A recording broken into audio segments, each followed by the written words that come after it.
Welcome to your essential starter kit for virtual assistants in 2024. I'm Erin. If you're new to my channel, I teach virtual assistants how to launch successful businesses.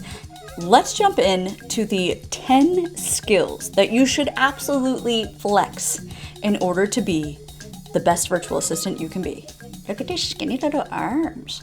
The first skill you absolutely need is digital communication proficiency. Everything we do is virtual. We are remote. We never, if ever, meet our clients online. They might be located halfway around the globe. So while in other videos I say effective communication is key, I'm taking it a step further this year. Effective communication is key across all sorts of digital communication channels.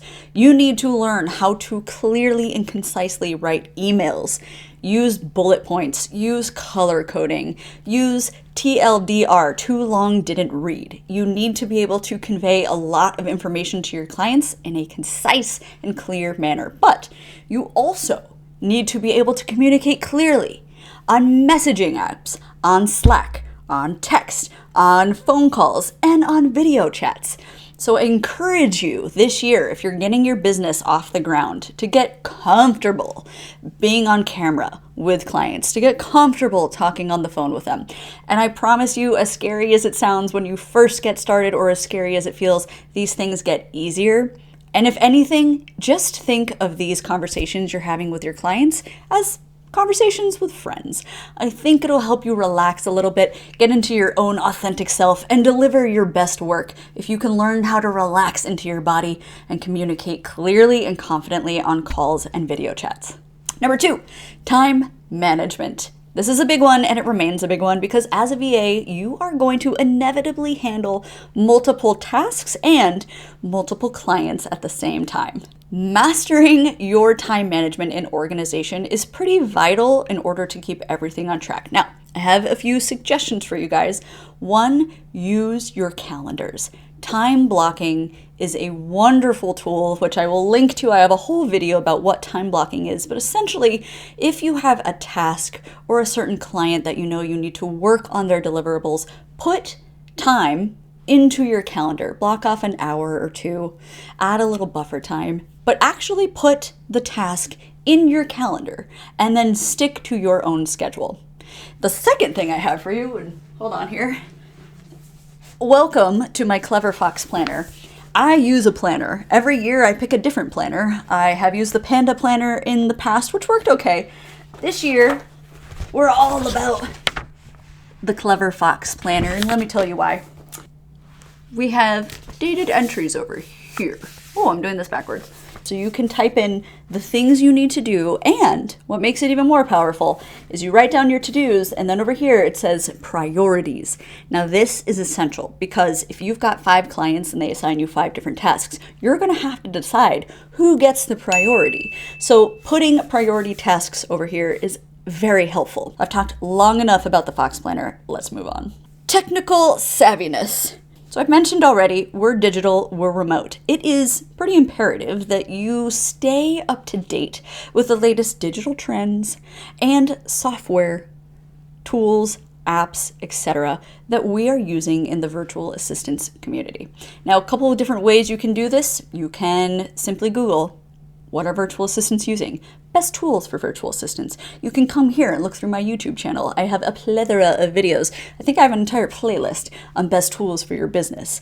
But it is important for us to stay up to date from the best project management tools. How are other VAs tracking their projects? Is it Asana? Is it Trello? Is it a pen and paper? Is it a Clever Fox planner like I'm using?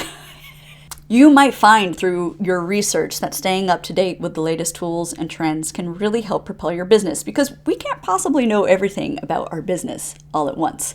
It helps though, if even just once a week, every Friday afternoon while you have a lull in your client work, maybe over a refreshing glass of ice water, you Google things like, what tools are virtual assistants using to book travel these days? You might be surprised what tools pop up, whether it's AI or a tool that's been around and tested for a while. But you do need to stay up on these things because you might discover something that helps your business or works better with your clientele than the tools that you're currently using. Number 4, social media management. Now this skill is on my list for 2 reasons. Number 1, if you become insanely platform savvy, you could actually offer social media management as a service for your virtual assistant business. And this remains one of the more popular services that VAs offer nowadays. But if you're not super into offering this service for clients, no problem. I myself no longer offer this service for clients, even though I used to. But I like to stay up to date with social media platforms, and I like to stay up to date with the latest features that these platforms are pushing out, because you never know what's going to help your business. And case in point, LinkedIn recently rolled out a feature called newsletters. This is a new feature that they're really jazzed about. And because LinkedIn wants this to succeed, they are heavily favoring people who are engaging in the newsletters. Case in point, I launched a newsletter recently and almost 3,000 people signed up immediately. That kind of growth is way faster than on any other platform I'm on currently. And so I'm focusing on the latest feature and on that platform. So when I say social media management, it doesn't need to just be for clients. It can also be understanding how your business fits into these various platforms. And I will say this, before you just decide to jump in and open an account on TikTok and Instagram and LinkedIn and Twitter and Facebook, pick 1 to 2 platforms to focus your business on. And of those 2 platforms, they need to be where you think your ideal clients spend most of their time on. For example, I work a lot with businesses and other virtual assistants. Those people are mostly on LinkedIn. So I spend most of my time on LinkedIn. You need to be on the platform where your clients live and breathe. If I wanted to spend most of my time on TikTok, for example, none of my clients are on TikTok. They're venture capitalists. They literally don't even know what TikTok is. So if I were releasing all these videos about how I was a great assistant on social media, on TikTok, I'm just shouting into a void because my ideal clients aren't going to see my videos. Number 5, basic graphic design. And I really mean basic. I'm not asking you to become the world-renowned designer, but fundamentals of graphic design, especially on something like Canva. Maybe it's brand colors, maybe it's understanding or choosing a couple pre-made templates that look really nice and just reusing those. Understanding basic graphics can not only help you create some basics for your clients, but it can also help you market and advertise your own service in an aesthetically pleasing way. Number 6, bookkeeping and admin skills. And I'm talking about admin skills for you. I know we're admin, but we need to be our own admin as well.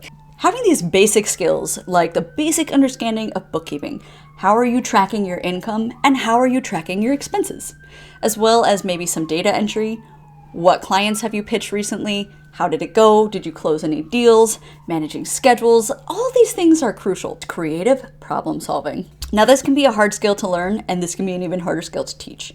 But a lot of clients will come to you with questions about their business. When clients ask you a question, it is pretty imperative that you feel comfortable doing some sort of research online. Come up with a plan where you can think creatively, maybe even outside of the box.